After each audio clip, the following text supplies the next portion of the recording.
So many clients are flooding into our booth because we have so many exotic things, purely 100% local content.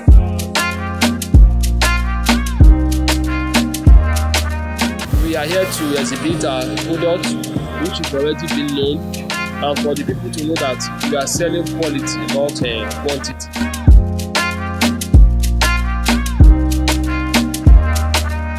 This is our second day at the exhibition and it's going on well.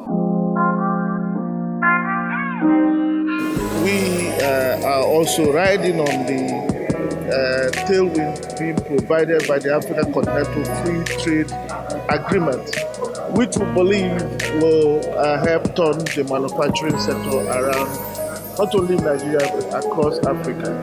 The manufacturers themselves, they must give us assurance to do goods that Nigerians will like, so that they don't go abroad to import. They are importing a toothpick. But what advantage is that to Nigerians? There is not monitoring, there is not effective monitoring and enforcement of law. The country is still dumped and will be dumped with the substandard products that coming from outside the country. So we have not even creating new jobs for Nigerians. To thank the organizers for them to host something like this, trying to promote Nigerian products.